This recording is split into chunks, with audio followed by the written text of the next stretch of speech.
Welcome back to Tea Transitions, the space where we explore the tender, complicated, and transformative moments that shape who we become. We are your host. I'm Rosy, I am Farah. Welcome, everyone. and today we are stepping into a topic that carries a lot of weight: emotional weight, cultural weight, and identity weight. We're talking about the impact of giving up your nationality for the new family that you've built. Yes, now renouncing your citizenship for your motherland is a huge decision. We know of friends who took 30 years to make such a decision because it is not something to be taken lightly at all. Yep. Especially coming from Singapore, where dual nationality is not allowed, this is even a bigger decision than you can even fathom. And this is one of those transitions that doesn't always get the attention it deserves. It's not just paperwork, a lot of paperwork. It's not just a legal process. It's also a shift in identity, belonging, and the story you tell people about who you really are. And here in this country, it also costs a lot of money to to get your citizenship. So it's not like, hey, tomorrow you wake up and you decide yes, you know. So you have to be mentally and financially prepared to do it. So let's start with the first at the very top, which is identity. Your nationality isn't just a passport, it's your history. Speaking of passport, I miss those days where you have stamp on your passport. Today it's all Hmm. digital. I All right, know. Rosie. Rosie, move on. Hmm. It's identity is also your childhood, your cultural shorthand, your sense of home. So when someone gives up their nationality, even for love, even for family, there is often that quiet grief that follows. Yeah, I must I assume say, so. Hmm. at first, personally, it didn't really daunt to me at all, but it really kicked me in the guts when I was at the ceremony. Oh, That's okay. Tell us your experience. first and foremost. You have to go back and forth the INS office, naturalization Something. something. Oh my God. Anyways, and this girl, apparently, I've been using alcohol to wipe my hands with because at work I used to shake hands a lot. I pretty much have lost my imprint. Mm, So they made me took my handprint first at the office. It didn't capture 3 times. Then they make me go to the state trooper office here where I live to mm-hmm. get my imprint twice. Okay. And it still didn't capture. So that's a lot of stress add Mm-hmm. on to the rest of the paperwork. Moving on from there, I got a letter in the mail to say that this is the date where I need to attend my ceremony, which is downtown Richmond at the circuit court. Okay. Fancy, very nice. Mm-hmm. It was such a hype moment for me, building up to that moment. But when Mm, I got in with Bob, we all got dressed up so nicely, and it was just merely less than 10 minutes mm-hmm. time. Mm, That moment was when it really kicked me that mm, I'm going to lose this passport and getting a US passport, mm. and I have to really, change my mindset. Okay. Now, before you got your approval, right, for your naturalization, isn't there like an exam that you have to sit for or something? Oh, yes. I sat through the exam. Bob and Faith helped me, went through Mm-hmm. the questions, 20 questions. Uh-huh. And I believe I nailed 3 questions. She was supposed to ask me 7. And at Mm-hmm. the fourth, she just said, "Yeah, you pass." So Oh, that's back then. That was in okay. 2013. Mm-hmm. which is pretty much just about the civic history, just the basic Mm-hmm. stuff, right? Today, fast forward 10, 15 years later, they are making it really, really hard for you. So, Mm. my advice, if you're coming to the US, know and memorize every single thing. And there are No, also, that is if you are trying to get your naturalization. Yeah, correct, not if you're coming not as a not if tourist. you're com- not even if you're a tourist, nor if you are putting in application to be a permanent resident or green card holder. This is only Exactly. if you're applying to be a naturalized citizen of the Citizen. United States. Mhm. Okay. So now, after okay, since you are our test subject in this case, I'm going to ask you the questions because you have personal experience of this. Now, what did you consider prior to doing this? Work. Mm, And on top of everything else is the fact that this is home for me. I already have my family here. mm, I see myself lesser and lesser going back to Singapore because, mm, I was brought up by my grandparents, late grandparents.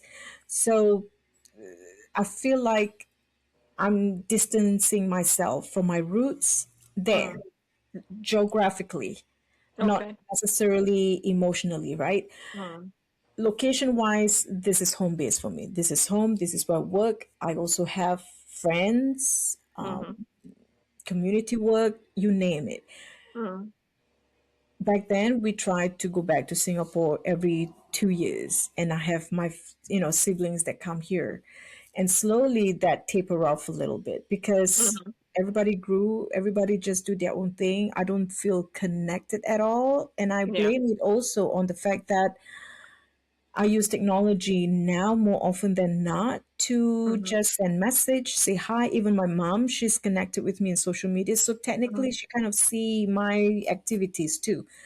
I don't feel I need to yeah. go back every year. Yeah. Because of technology, it helped you ease that. So Correct. that's interesting. Yeah. So now, how long did it take you finally before you decided on taking on? Uh, I came here 2000 and I put in my paperwork in 2012. Mm-hmm. It took about 6 months. So by 2013 spring, it happened. Okay. So it took you kind of like 10 years or so, right? Before you make that And decision. coincidentally, too, when you leave that place, they'll give you a certificate and, Mm. whatnot. So at that time, Barack Obama was the president. So I Ah, have his signature endorsed wow. on my cert. Yes. Oh, yes. All right. Congratulations on that. You're Now, welcome. what were your, I'm sure your family is aware that you've given Yeah. up your nationality. Was there any input from them prior to No, you, or but your because case is special, as you said, because you've always, I'm the weird you know, one. done it, yeah, Just, on your yeah. own. Mm, Because they knew I have been missing in action pretty much from family events, get together, only because I started off working as a tour guide. I traveled so mm, much, I wasn't yeah. there. And eventually it just grew. And like I said, no news from me is always good Mm, news. And yes. with social media now, Mm, even I tried to delete my account, Facebook, which it happened for 4 years. I was without Facebook. Now that I have Facebook because of work, because of T transitions, mm-hmm. slowly, bit by bit, everybody in the extended family inching their way to find me. I was like, not in a negative way. It's like I can't hide because Yeah. everybody just want to stay connected. Yeah, Yeah, exactly. Yeah. So now, for our listeners out there, we would like to know what are the common concerns your yeah, family had before you gave up your nationality. Now, how did they feel about it? A lot of times, the concerns that we have research on is, the fact that it's financial yeah, and emotional consequences. yep. including you not being able to vote in your home country anymore, and having the Singapore passport, for instance, is a big deal because our passport is very, very accepted around the world. It's one of the top passports in the world. So visa-free travel, for instance, is affected, and you probably cannot get that passport back because you have to give it up. You know, Yep. and how do you feel under normal circumstances? Not Rosy's circumstances, of course, we know that, but under normal circumstances, how would one feel about giving that up? A friend, Jen, in fact, said that it was very tearful for her to be giving up her Singapore passport. And in some ways, she did regret it because of circumstances that unfolded prior, just after that, beyond her control, which we totally understand. Um, Part of the reason some people say they actually did it is to facilitate, them having the same passport as their children, which is very important for them because partly they are afraid if anything that did happen, for instance, if your spouse passed or you are in a very contentious divorce, would you be allowed to, you know, take your children? And what are the consequences of that? So they want to be able to secure their rights even more so as a parent with the same nationality as their children. A lot of women that we've spoken to cited that as a reason because they want to ensure that if anything did happen, there would be no issues with them retaining custody of their children. Right.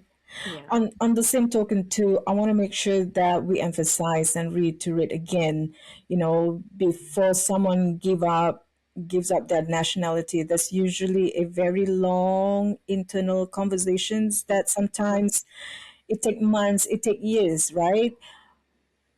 I'm the weird one, so don't follow my footstep. But I want to make sure that I share this with you guys because first and foremost, you need to ask yourself, is this worth it? What am I gaining? What am I losing? Yeah. Will I regret this later? How will this impact or affect my children down the road? Will I still feel like myself after this? So some people consider this on a practical side, saying, oh, now that I'm married to my spouse, this will make it easier to stay with my spouse. Some will even say this will give my children stability and simplify our life as a family. But we as women, we seldom talk out loud. We keep some of these feelings. These are just some emotional side that I wish and encourage women in general to start thinking about, which is, will I feel disconnected from home? Yes. Will my family understand? Will I still belong anywhere? So those are just some of the basic ones. Mm, We want to mm, bring this up and share with you these experiences because it's common. It's a common thing today.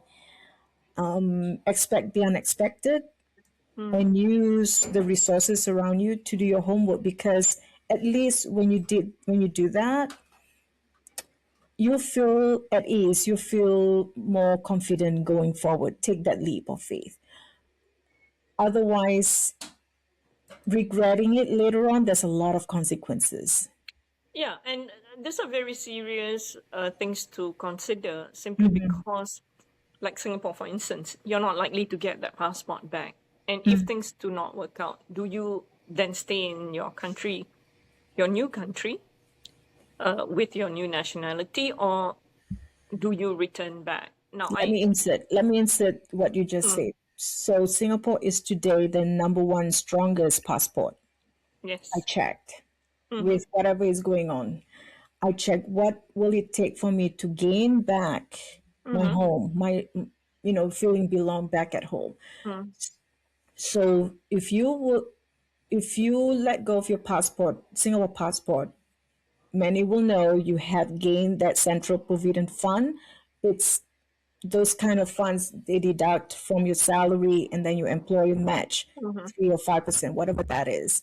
When I gain my US passport and renounce Singapore passport within a certain period of time, you get that whole chunk of change, and they, transfer it to your bank account. Mm-hmm. Excuse me.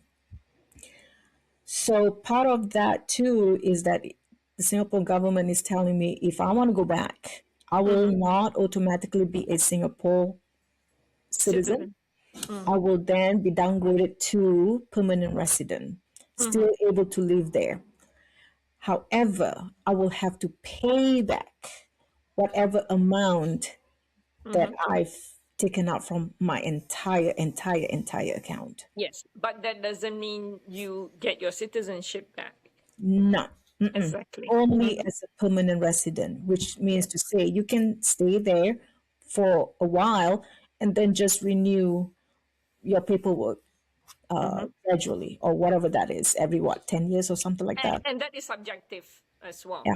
Yeah, subject to And, approvals. Yeah. and their guidelines and their laws change every now and Mm-hmm. then. So that was just based on my research Mm-hmm. a couple of years ago, just Mm-hmm. because I want to check and see. I'm a research girl, so I just threw it out there, the question, and I got back. Mm-hmm. FYI, that's all. Mm.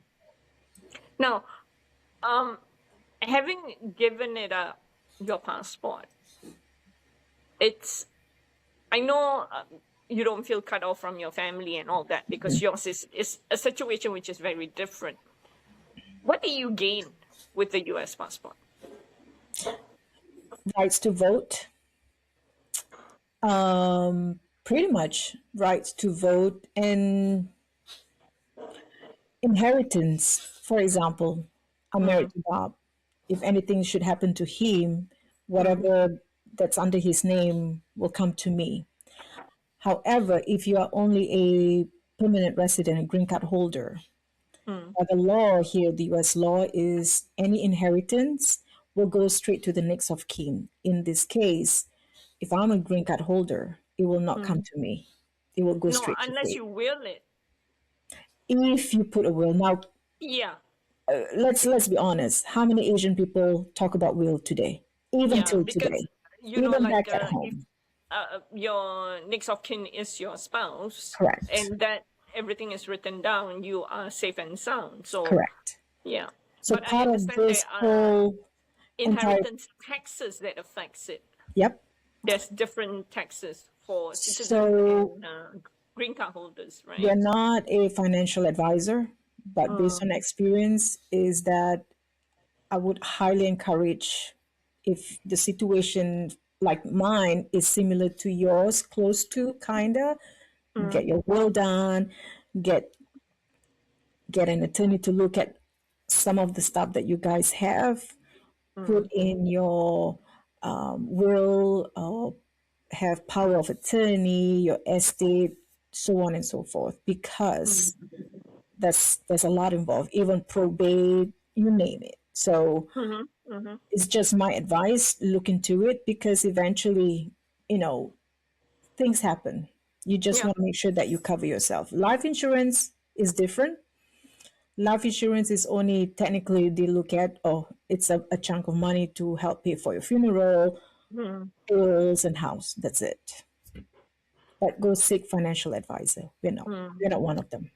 Yeah. So we here would like to find out more of your experiences with regards to giving up your or renouncing your nationality, because I'm sure your experience is different from Miss Rosie here, who is not the norm. I So go with the flow. Now, yeah. different countries, I think, I'm sure different countries, their guidelines are slightly bit different, right? Mm-hmm. That would be also something for us to hear and learn, you know? Yes. It's good for us to share.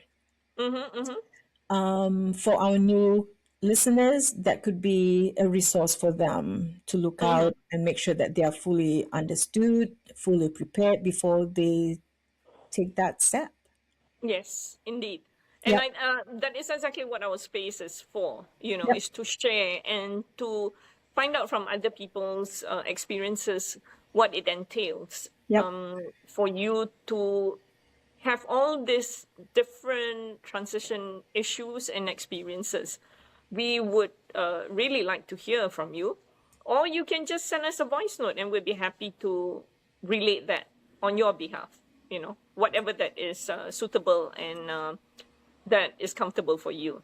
Correct. So, with that said, we are wrapping up this topic. It's a very touchy subject, but it needs to be shared. It needs to be brought up to everybody's ears because Attention, yeah. it's common, right? Mm, Believe it or not, and it's a very sensitive subject that not only you need to make that decision, you need to look at your surrounding. You need to look at the future. What is that going to look like for you in 5, 10 years, yep, right? exactly. It may not work for you, but it might be something for someone else going through this. So do share and subscribe our videos. We are on YouTube, and we drop a video every Thursday at 3 p.m. Eastern Yep. Standard Time on YouTube. Follow us on Instagram for updates. And if you would like to share or be a guest, please DM or email us at hello@ttransitions.com. So until the next time, we wish you well on your journey of transition, and we'll see you again. Bye.